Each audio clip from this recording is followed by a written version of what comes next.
And when you see the picture, I see that picture in my head all the time of that little boy in his white beanie, smiling and waving so happily. And then just a short time later, he was taken from us. It just totally breaks your heart when you see that picture. So, we have to do something about it. We have to do something about it. I don't want to see any more pictures like that. So first, before I get into the substance, I want to acknowledge the hard work of the NTSB, the National Transportation Safety Board. We've been working very closely with them. They're stretched thin right now because of all the crashes you have seen. But the chairwoman, who does a great job, Jennifer Hamendi, has been here in New York since the crash and will be here this week. I've spoken at length with the NTSB, and I can report a few new things this morning. Divers will again be in the waters behind me today. The search is going on still for parts of the helicopter, and what we still need and don't have yet, they'll desperately seek to find it, is the main rotor in the assembly gearbox, which would give a lot of clues as to what happened. The NTSB has promised me they are not leaving until they exhaust efforts to locate both the rotor and the gearbox. That's critical evidence as to what occurred. But now there are other things that occurred that don't involve the mechanics entirely. They involve the company. New York Helicopter Tours is their name. Look, it's such a tragedy, of course, that this family and the military veteran went down in a flash. One of the things we can do to honor those lives and try and save others is to make sure it doesn't happen again. And we have to know that we know there is one thing for sure about New York City's helicopter tour companies. They have a deadly track record. 11 people killed in the last few years. And it is usually the companies, not the pilots, that are openly manipulating FAA rules, cutting corners, and could well be putting profits over people. We saw something like this in the nylon crash, the Fly Nylon crash in 2018 that killed 5 in the East River. We could very well see it again in this case because it relates to the maintenance and other helicopter safety protocols that were ignored or dismissed by the company, New York Helicopter Tours. What I can report to you today is related to the tour company, New York Helicopter Tours. The company has an operating certificate from the FAA that is called a Part 91. It does not require the entire team of people who oversee or fly the helicopter to have the level of training and experience that commercial and passenger helicopter companies have to have. Again, Part 91 license, which they used, they could have used a tougher one, the 135, but the 91 does not require the entire team of people who oversee or fly the helicopter to have the same level of training and experience. The company was operating under the lowest bar of safety. And across New York City, every single helicopter tour company has the same model, including Fly Nylon, which is the other one.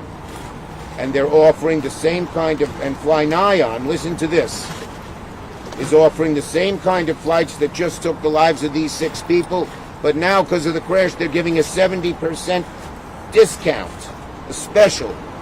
Outrageous. Outrageous.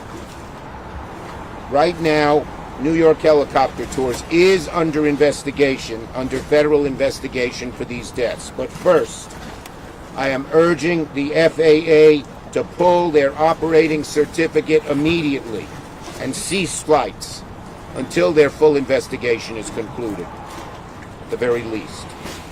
The FAA can take some action in the name of safety.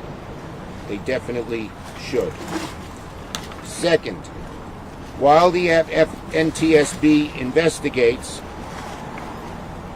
yet another tour crash, the company's flights should cease. That's for first.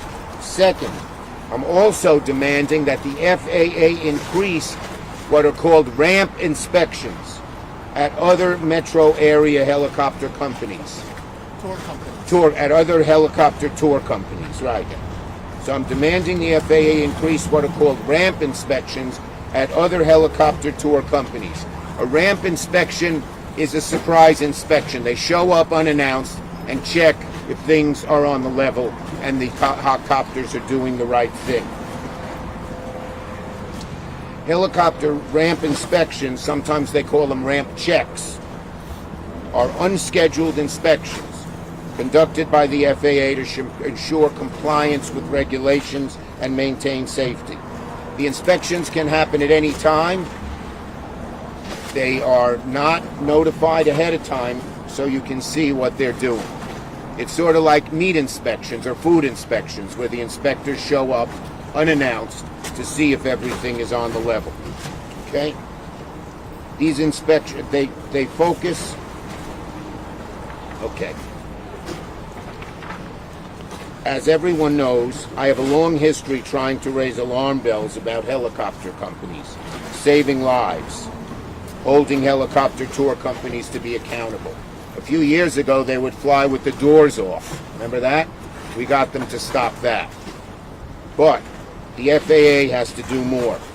They must get serious about a culture of safety across the helicopter tour industry, and that overhauling safety standards of tour operators like New York Helicopter Tours and Fly Nyan is where to start right away. Passengers deserve one level of safety, whether it's a plane ticket or a flight tour. For passenger helicopters that go from one place to the other, and for flights, there's a higher level of safety than for these tours. That's got to change. It's got to have the same level of safety. Okay? My office, by the way, Fly Nyan, as I said, is offering 70% off its flight tours. And we booked the exact same flight that just took the lives of 6 people for noon today with the same company involved in the death of the 5 prior ones. That is galling. So, we cannot let this continue. So the 2 things I'm asking for immediately, New York Helicopter, well, let me just get the exact thing straight. 2 things I'm calling for immediately are, first, pull the license of this company. Pull the license of New York Helicopter Tours. Second, increase the ramp inspections immediately. But after that, I want the FAA, when they put in general regulations, to do 4 things. First, to answer these questions. Answer these 4 questions sufficiently. First, what is the right types of helicopters, if any, to do tourism flights? This helicopter that crashed was 21 years old. Okay? Was that? What do they have to say about such helicopters in such length that have been in service for so long? Second, how many hours of flight time do pilots need to qualify? Under the 91 license, they only need 150 hours. Under the passenger and regular license, you need 1,000 hours. Big difference. Third, how in-depth do pre-flight mechanical reviews need to be? And finally, financial wherewithal tests for operators. Because if they don't have much money, they're more likely to cut corners. So we need the 2 things I mentioned first. Stop New York Tour Helicopter from pull their license now. Pull their license right now. And second, 1, pull the license of New York Helicopter Tours, the one company. And second, increase ramp inspections for all the others, and then answer those 4 questions. Now, I'll answer. People wanted me to say something on the SAVE Act as well, which I will. But first, we'll do questions on this subject. Senator, would you take a fly tour helicopter around Manhattan? No.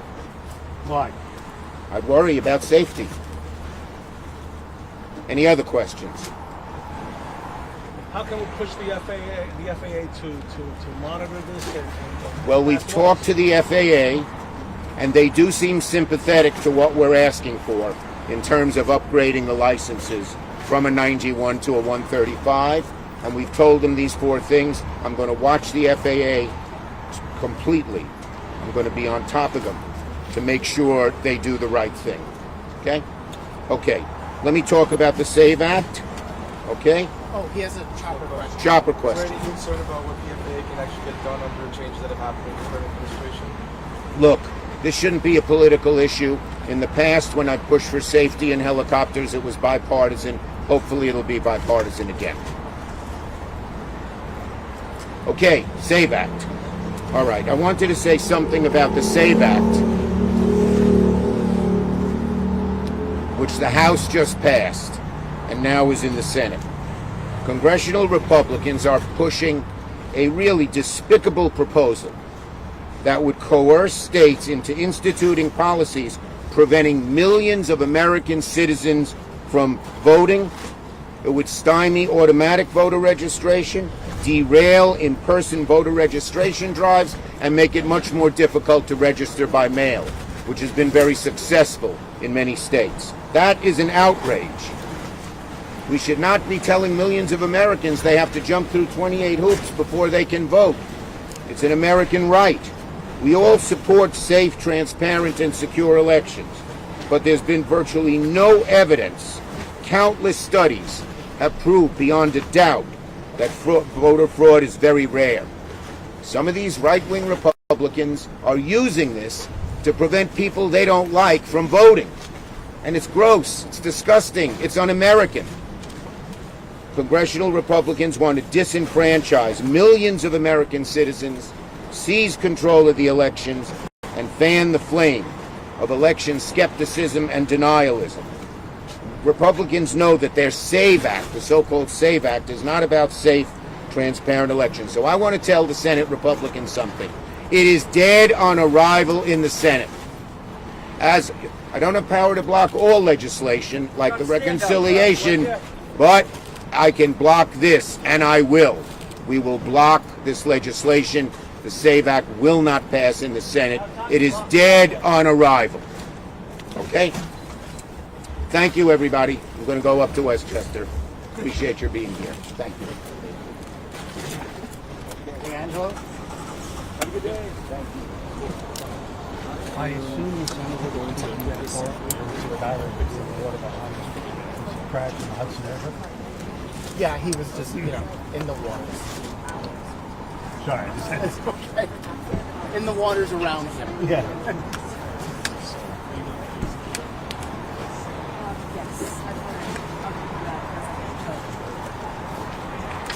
Is this verifiable on the website about Part 91, like the FAA website? Yeah, if you have questions on it, you can let me know. You'll see Part 91 stuff if you just Google FAA Part 91 description. Yeah. Tour operator.